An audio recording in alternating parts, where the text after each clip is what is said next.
Hello, welcome to another week full of movie news, talking film. My name's Daniel, and we have Nick on the other side.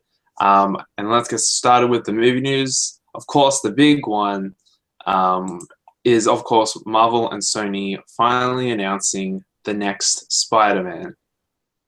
The Impossible's Tom Holland is set to play Peter Parker, aka Spider-Man, with John Watts directing. He's a bit of an unknown talent, so it'll be interesting to see what he brings. Nick, you excited? Um, of course I'm excited. It's Marvel. I'm excited, even though it's the third time we've seen Spider-Man, but I'm still so excited. I reckon Uncle Ben might die. No, they're not. Well, They won't do that. well, what? This is going to be in it. What about a plot twist? Uncle Ben lives. It's Aunt May that dies. Let's hope he's in Civil War, so then he at least be in two films. Yeah. The choice of actor. I guess that's what we're going to talk about. Yeah, the choice of actor. Um, I I don't really know him, so it's not. I like that Marvel and Sony have chosen a fresh face, not someone we know. But they were always going to do that. They were always going to do that. So it's not really a surprise. It's like, yes, we have a new Spider-Man. Let's move on. Let's wait to see him in Civil War so we can see him in action. Um, After Avengers: Age of Ultron, I don't know. I'm kind of getting a little bit of superhero fatigue, actually. So I really need an amazing trailer for Civil War to rejuvenate my excitement for the MCU a little bit. I Okay. think. I haven't hit superhero fatigue yet. I'm super excited for Civil War. Can't wait. Yeah. But I don't know about Tom Holland. I've only seen one film and he was pretty good in that, but it's a completely different film. The Impossible is a completely different film from a superhero film, so it'll be interesting to see if he can pull off Peter Parker and Spider-Man's like quick wits and his jokes. Because with it's so hard. I mean, Tobey Maguire was okay as Peter Parker and Spider-Man, but I think Andrew Garfield definitely made Spider-Man his own. It's going to be hard to top Andrew Garfield because I think he was definitely the perfect Spider-Man. But I don't know.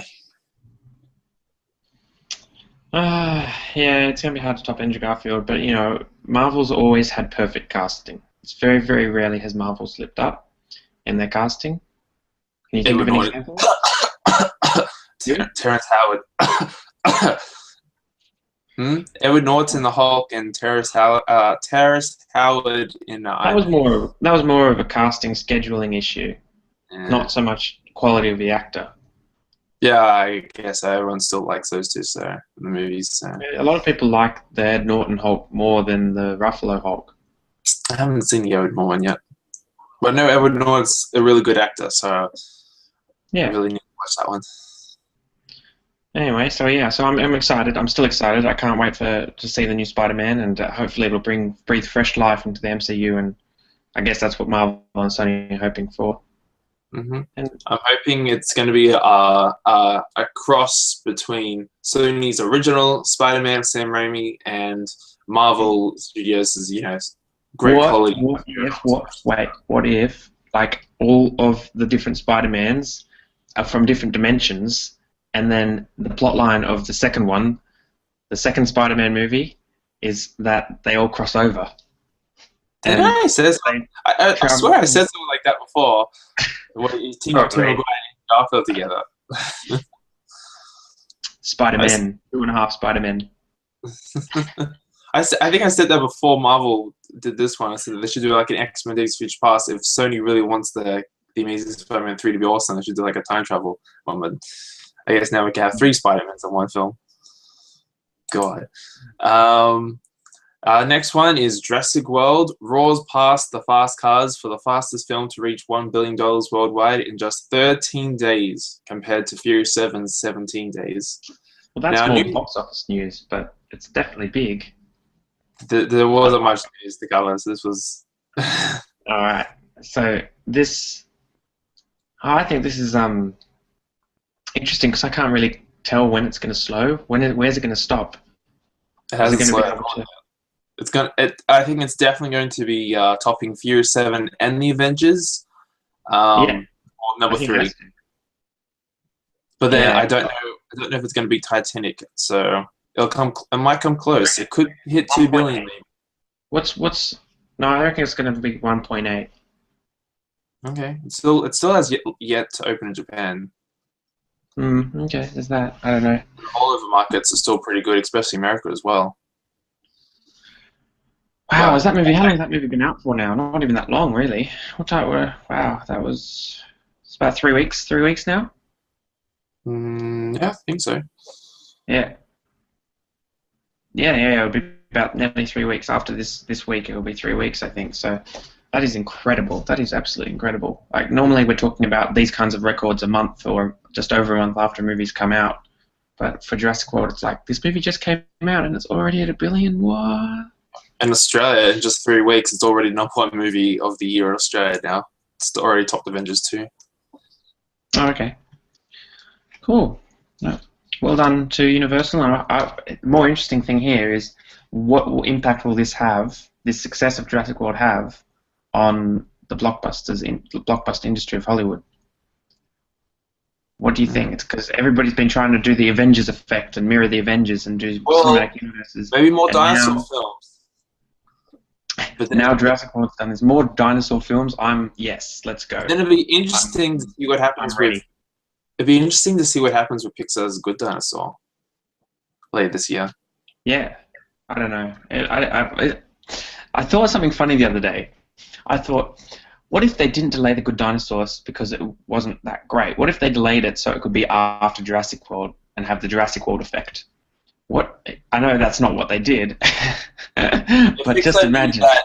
If Pixar knew that, they would have pushed Inside Out back a bit, so they could be number 1. But yeah, probably. Yeah, that's true. But it's just funny that they were going to have 2 dinosaur movies in 1 year when we never get dinosaur movies at all normally. Well, with Jurassic World's tremendous box office success, I definitely think Good Dinosaur is going to be at least a box office success, depending on what the quality of the movie is. Yes, but it comes out the week after the Hunger Games Mockingjay Part 2. It won't hit number 1. It'll be number 2, but it'll be like it'll be exactly what we experienced with Inside Jurassic World. It'll be very close between the two. That's It's funny. I was thinking, how many billion-dollar films do you think are going to be hit this year? How many films do you think are going to hit that as well? Well, we've already got 3. Yeah. And who knows what Hunger Games is a definite. Inside Out, and Good Dinosaur are definitely maybes potentially. Who knows what happens? Well, only if they have the legs of Frozen, and that's never going to happen, honestly. Who knows? Good Dinosaur might. Who knows? But Minions will Good Dinosaur might have a chance of coming number 1 against the Hunger Games second week. Good Dinosaur's that good that it's going to go to 1 billion. Anyway, so Hunger Games, I think there's only 2 left. There's the Hunger Games and there's Star Wars. Oh, okay. I think Hunger Games for sure. Star Wars. Maybe Spectre. Oh, Spectre. I don't think Skyfall Spectre's going to make as much. I think Spectre's probably only going to make 900. Oh, I think it beat 1 billion. I mean, Skyfall was such a great $6 billion films would be insane. That would be insane. Not finished yet. Minions is going to hit 1 billion because Despicable Me 2 hit 980, so that's definitely going to hit 1 billion. And it needs 20 million more. No, I disagree. Hey, 980 million. It was off 20 million the sequel, so who knows? Everyone loves the Minions, the spin-off. So. By your logic, there's going to be like $8 billion films. There's not even that much money in the world. I don't think people have them. Why not? Okay, well, we'll see. I guess you're probably closer than I am. I reckon there's probably going to be more than 5, but the 2 that surely Star Wars and Hunger Games are definites.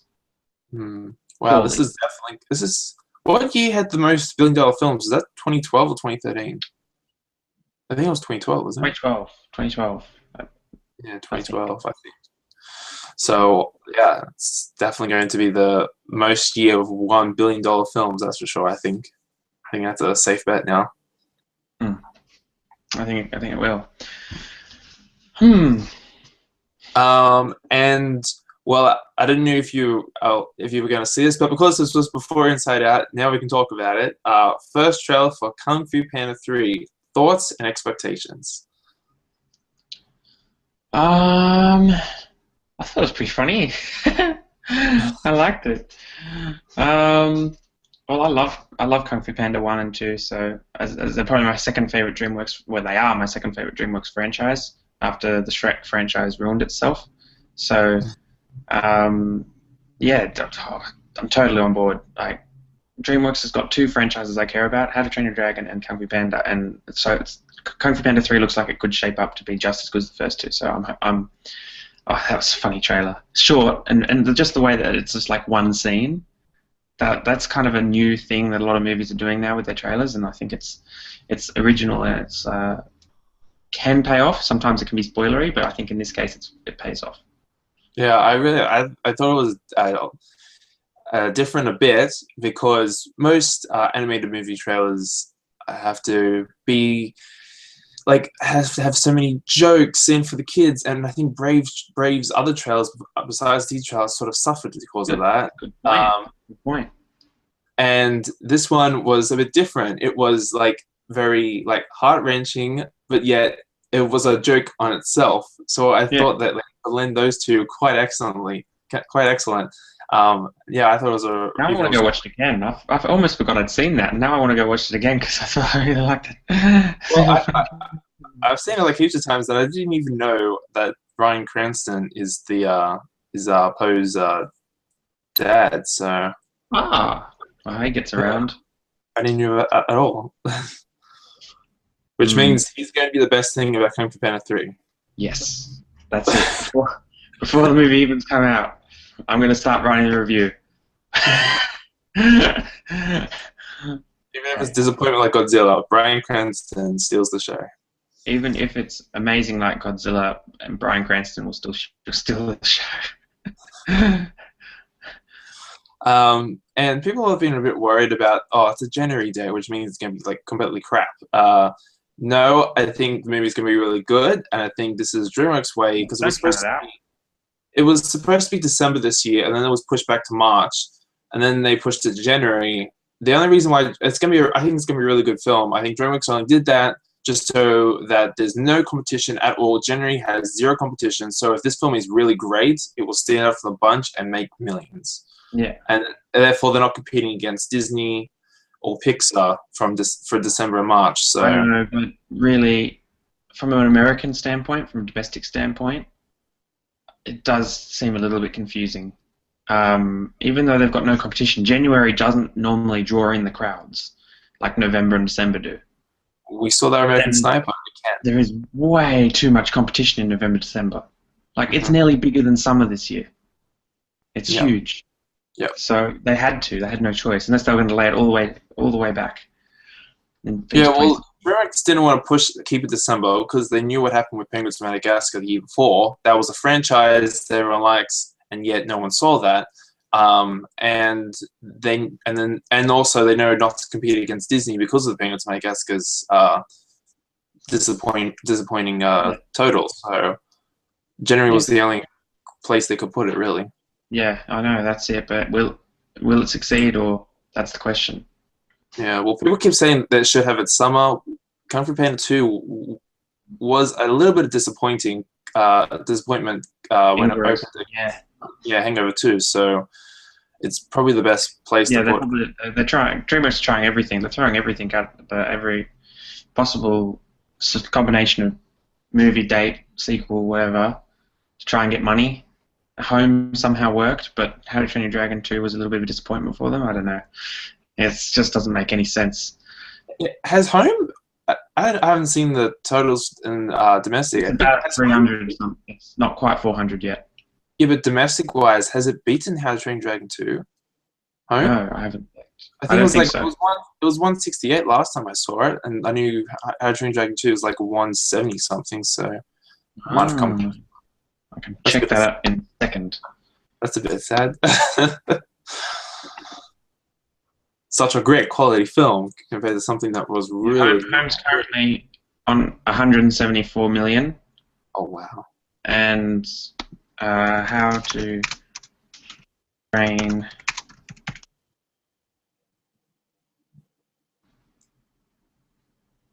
is on 177. Oh wow, Wow, it's 3 million close. difference. Wow. I was so shocked and surprised by That's amazing. I don't know. Maybe it's just all Sheldon Cooper. that. But yeah, worldwide though, Home's not really doing that good. Nah, not as great as How to Train 2. Yeah.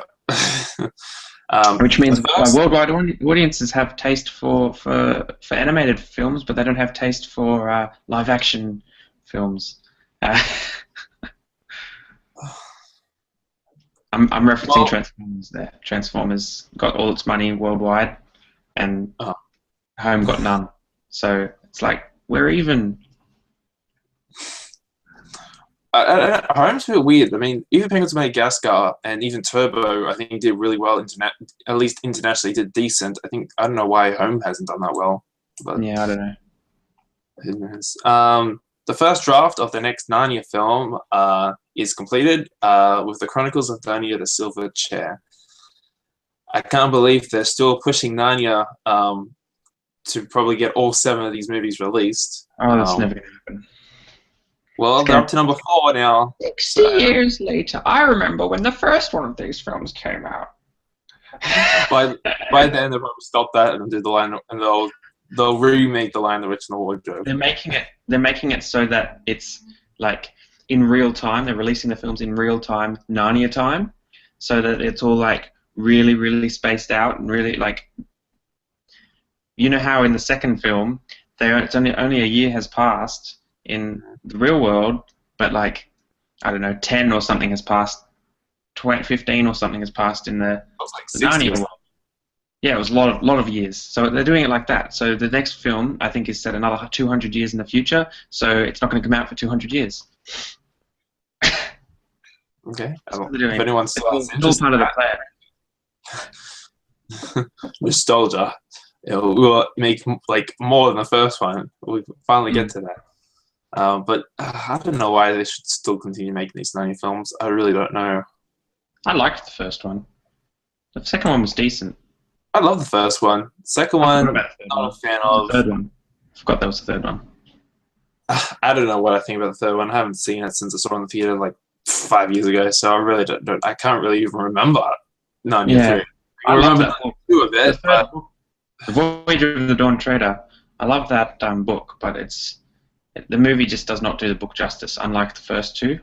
I think they did a really good job with Prince Caspian, because Prince Caspian is actually quite a difficult book to film. So they did a pretty good job, I think, with Prince Caspian, with what they had, in keeping with the same spirit as the first Narnia. The Lion, the Witch, and the Wardrobe is definitely the best, and that's because it's the best book, and it's the best. So it's the best movie. So. And it was the first one that C.S. Lewis wrote as well, so of course. Do you know what The Silver Chair is about? Is it after? No, I haven't read The Silver Chair. Okay. It's I've only read the first 4 in chronological order, like in the story chronological order. Oh, 5 something. 5. I've read the first 5 in chronological order. I've read The Magician's Nephew, which is like a prequel. C.S. Lewis wrote it after The Lion, the Witch, and the Wardrobe, but it's set before. That's to do with the creation of Narnia. So it's almost the creation story of Narnia. And then there's so there's The Lion, the Witch. What? They know the box office numbers are pretty low at the moment for the Narnia franchise. Why not do that and maybe trying to get the people who saw The Lion, the Witch, and the Wardrobe like 10 years ago to... that was actually an idea that was tossed around. I remember reading about the franchise, and The Magician's Nephew was supposed to be the next one that was filmed after Prince Caspian, I think, but they scrapped that or something and went for the Voyage of the Dawn Treader. Well, so I think there's a better chance to do that than The Silver Chair. Yeah, that makes more sense. But then, so then there's Lion, the Witch, and the Wardrobe is number 2. The Silver Chair doesn't even sound very marketable. It's not a very cool title, I've got to admit. It's a band name. It's a band name. There's The Lion, the Witch, and the Wardrobe, which is the second one, and then a really weird entry that's kind of like a cult favorite is The Horse and His Boy, which is in chronological order. It's the third one, but it doesn't follow the storyline of any of the others. It's like a spin-off kind of with this boy and his horse. It's pretty much what it is. It's a boy and his horse just going on this basically adventure through Narnia during the time that what's their names? The main characters of the first one. You know, Edmund and that. They're all king. Edmund and Peter and whatever. They're all kings and queens. And The Horse and His Boy is like this boy. He runs into them in like one chapter, and then that's it. That's the only connection. And then, yeah, it's just a complete spin-off story kind of thing set in Narnia. Wow. Yeah, and then there's Prince Caspian's the fourth one, and then Voyage of the Dawn Treader is the fifth one. So then there's the sixth and seventh ones still, which Silver Chair and The Last Battle, which I haven't read. The last will obviously be the last Narnia movie if they make it. I don't know if they'll ever make Horse and His Boy. Sounds like a bit like War Horse, but without the war. Or I guess the Narnia has war, so. Probably is a little bit like War Horse. Narnia. So technically, we've already got it. Just change the title and boom, Jack Frost Spielberg. Oscar nominated. Okay. And we've got so many title announcements. We've got now Independence Day 2 is now Independence Day Resurgence. Star Trek 3 is now title. Resurgence. The franchise is resurging. I don't know. Star Trek 3 is the rumored Star Trek Beyond, and Guardians of the Galaxy 2 is Guardians of the Galaxy Volume 2. What do you think of those title announcements, Nick? Very creative, all of them. Well done, especially Guardians of the Galaxy. No, I'm being sarcastic about most of them, but seriously, James Gunn must have decided that title. It makes sense with Guardians of the Galaxy because the first one has Volume 1 Awesome Mix, and then the second one will have Awesome Mix Vol 2. So it's almost like Guardians of the Galaxy 2 is a complete new mix kind of thing. It's cool. It's cool. I like it. Yeah. It's very, very simple. As for Resurgence, really, nah. It's just like Terminator Genesis. It's just a word added onto the end of a title just to make it sound different. Sometimes it is just better to put a 2 on the end of a movie and without trying to come up with stupid names and taglines and stuff to tag on to the end of a title. Star Trek Beyond, I don't know. Also kind of unoriginal. I mean, Beyond, but it makes sense. It sounds Star Trek-y. It sounds Star Trek-y at least. At least, yeah, I was going to say Into Darkness wasn't much clever at all with that title. No. Whoever decides these, we need to fire them and hire new people. Things done. I don't know. I'm excited to see all of them, of course, because they might all be good, and then they might all be bad. Well, who's directing Star Trek 3? Is that Justin Lin from Fast and Furious? Is it Simon Pegg writing the script? Simon Pegg's writing the script, isn't he? Yeah. Yeah, and he's directing. I didn't mind the first 2 Star Treks. They're good. They're solid movies. Yeah, I'm excited for it. I just don't know without J.J. Abrams, will it be able to... I think it needed to move on from J.J. Abrams because I think that J.J. Abrams is not a perfect god-tier director that everybody seems to think he is. He's just got a very great cinematic style for sci-fi. But he is not infallible. He can make mistakes. So I'm going to say that it's good to pass on a franchise. It's like Joss Whedon. Time for him to pass on and the franchise. Same thing with J.J. Abrams. It's good that he passed it on to someone else. Okay, well, at the moment I trust J.J. Abrams more than anything. I haven't seen Mission Impossible 3, but I know people seem to really like that film. Yeah. So far, I've seen his other 3 films, and they have not disappointed me at all yet. I think they're really good films. Yeah, no, he hasn't made a bad. Mission Impossible 3, I didn't go much on. Thought it was a little bit convoluted, but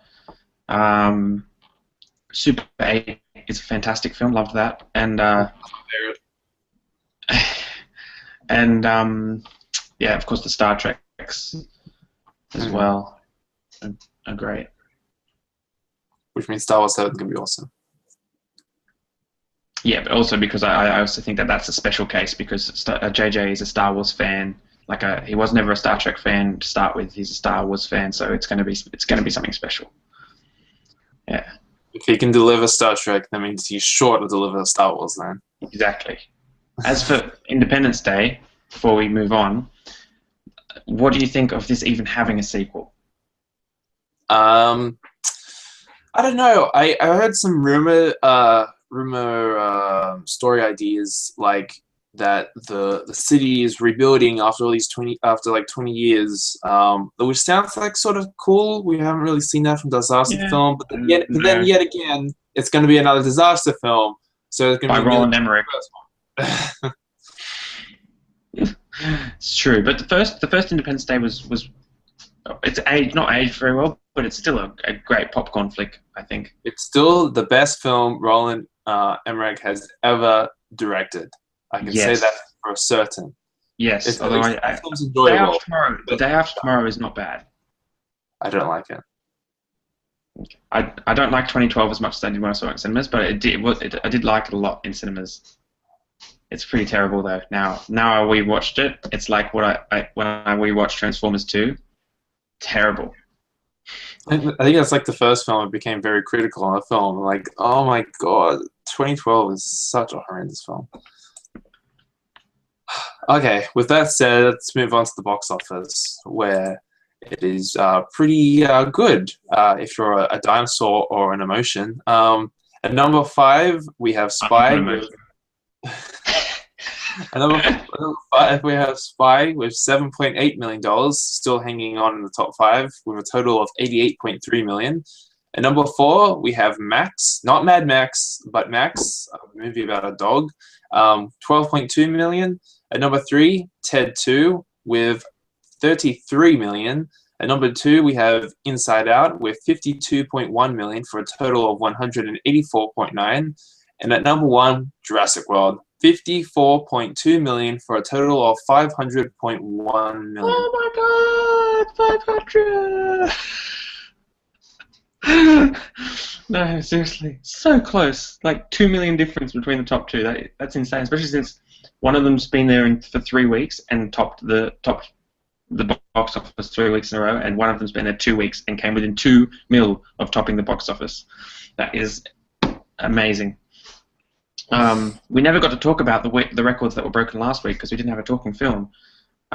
So many Inside Out came out 2 weeks ago, and broke the record for highest opening weekend for any original film, live action or otherwise, or animated. So that is a huge record we haven't got a chance to talk about. And I think the thing about Jurassic World's success, and it was big news when it first came out, the first opening weekend and stuff, but really the month of June, I think the biggest success story is Inside Out.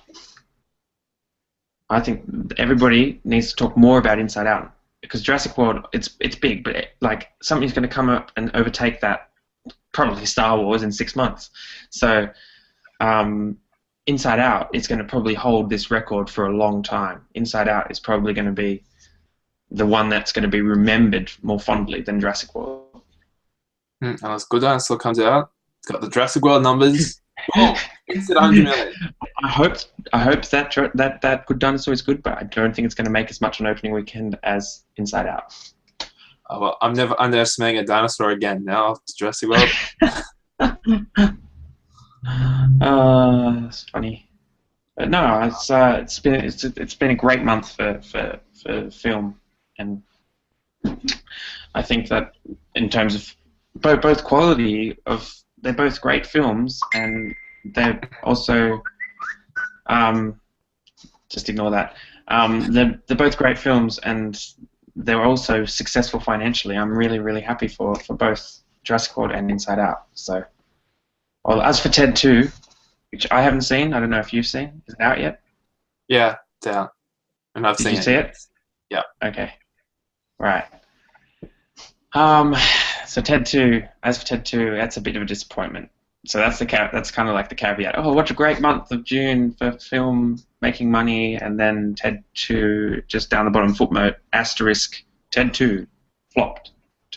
I am so surprised at Ted 2's numbers. I was expecting 60 million. I thought it would at least top the first one because, as we know, comedy sequels usually top the first one. I mean, the first Ted opened to 54 million back in 2012, with a total of 218.8 million. That movie had long legs, which meant that people really did enjoy the first movie, or maybe not from the sequels numbers, but people really enjoyed the first one. Maybe it just didn't age as well. People were like it was a thing of the moment, kind of like Flappy Bird. It's like a thing of the moment, but in hindsight, when Flappy Bird 2 comes out, no one's going to buy it because yeah, it's kind of the same thing. I still think Ted's hold up pretty well. I still really like it. Yeah, I know, but I mean, it was probably the flavor of the moment. Everybody was like, "Oh, Ted's awesome, Ted's awesome," but it's still a good film. But I don't think people think of it that much anymore. It's not in the public consciousness. Like it might be in yours, but in the general public consciousness, which is what you need to sell a film, I don't think Ted 1 is very prominent. It's not a cultural touchstone like something like Jurassic Park, it is or the highest, something like Finding Nemo, or it is the highest grossing. It is the highest grossing original comedy film, R-rated of all time. So yeah, well, it's okay. There you go. There you go. It's a bit of a surprise. All right. But Fine. yeah, Ted 2 is. I don't even know if it's going to get 100 million because it's surprisingly Get Hard, which came out this year as well with Will Ferrell, made 34 million, a million more than Ted 2, and that finished around 90 million. So Ted 2 might break 100, but it's going to be very disappointing compared to the first movie's 200. It's going to be like The Hangover 3. That was a very disappointing box office compared to the first two films. So I think Ted 2 is going to go the Hangover 3 route. Yeah. Hangover 3. Anyway, I've forgotten that movie completely, by the way. Hangover 3. Ted 2. While we're still on it, what did you like it? What are your general thoughts on it? Because I'm probably not going to see it. So. It's got its problems. It's occasionally funny. It has some laugh out loud scenes, but it's very hit and miss. So you would have a lot of jokes that weren't working, and then you would have a lot of ones that do. The problem with Ted 2, I think, more is there really isn't much of a story compared to the first movie. I mean, they try to go for that emotional core that the first movie had. But by then, without a solid story, it's pretty much collapsed. Okay. That's a common problem in films these days. They're like, oh, this will look cool, awesome. This will sound funny. Let's put this in, and they forget the fact that it needs a story. Mm-hmm. Although I don't hate it. I enjoyed it. It just wasn't as great as the first one. But yeah. Okay. Cool. Well, anyway, that's my assessment on the box office for the past 2 weeks, anyway. And box office predictions. Last week you got 3 out of 5 right, and you want to take a guess how many I got right? 0. You guessed correctly. Which takes your total to 16, and I'm sadly so optimistic for Inside Out. I remember you were full of hope. You're like, you can do it, you can do it. And I was like, nah, I was the pessimist. Yeah, I came close. I said 90 to 100 million. I was in the ballpark. It's fair. It's going to be safe to say I think that Inside Out's going to be Jurassic World next week. Just depends whether something beat number it. One, different story. Yeah. Well, I start off with my predictions. Okay, you go. And I've written down, but I'm not even going to go by the ones that I've already written because I think something else is going to come up now. So number 5, Ted 2. Then at number 4, it's going to be Terminator. At number 3, I originally had Magic Mike. I'm going to put Jurassic World instead there. At number 2, I'm going to go with Magic Mike. And at number 1, I'm going Inside Out. Okay. Well, I just scribbled Inside Out in number 1, but now I've crossed it out because I've changed my mind. And it's good because otherwise I would have had the same predictions as you. I think. I'm just writing mine down now. I think I originally had Jurassic World number 2, but I think it's going to. It fell nearly 50%, so I think it's going to fall maybe another 40% or something. So it'll get third, I think. I think it'll just edge out Terminator because it's still everyone's talking about Jurassic World. Terminator. I wonder how that film's tracking. But anyway, so here's mine. So I think you're basically the same. So in 5th place, Ted 2. In 4th, Terminator. In number 3, Jurassic World. Number 2, Inside Out. And number 1, Magic Mike. I think Magic Mike will top the weekend. I think why I had Magic Mike that low. I think it's because Magic Mike and Terminator both opened on Wednesday, so therefore they're already going to get their numbers out a little bit early. So okay, but well, we'll see. I think it stands a good chance of Inside Out being number 1 next weekend, which I never thought would have been possible. Seeing it's the 3rd week. Anyway, so Inside Out. Since we're on the topic, might as well talk about our thoughts because we've talked about our Jurassic World thoughts. Yes, we did that on the Tomorrowland one. So, Inside Out thoughts. Cool. You go first. Well, lucky we don't have Rob because he was the one that enjoyed it or didn't really love it as you did. Inside Out is Pixar's definitely back. I knew they were back with the Toy Story television specials, but now they're back with their feature films, which is awesome. And it's now I'm like completely trust Pete Docter with his next Pixar film. He can do whatever he wants now. He's definitely pulled it out 3 times. But yeah, this movie was like emotional. It made you feel happy. It was a really good movie, and all the ideas they had about these emotions, how they interact, how they live, how it was like everything they did was really well done, and it also made you think that if your emotions if your emotions are exactly the same like as Riley's, like that's how you feel. I could not stop thinking after the film was over, like, oh, which one's controlling my mind right now? Which one? Which emotion? Well, obviously it's not Joy because she's apparently outside of your mind. I don't know how that's possible. She's here. I found Joy. Found her. Anyway. Oh yes, it's just a creative, complex film on like underneath the bright colors and the glossy outside of. It's just such a. I think it would go over a lot of people's heads if it wasn't so. If it didn't have such a great story underneath it all and an underlying message. There's lots of stuff to be read from it, but at its heart, it's a story about an 11-year-old girl just trying to come to terms with basically upheaval in her life and how her emotions are at the forefront of that upheaval. And I just think that what it does just so amazingly is it makes us care so much about what happens to Riley emotionally. Like, it makes us care so much that Riley gets back to being happy.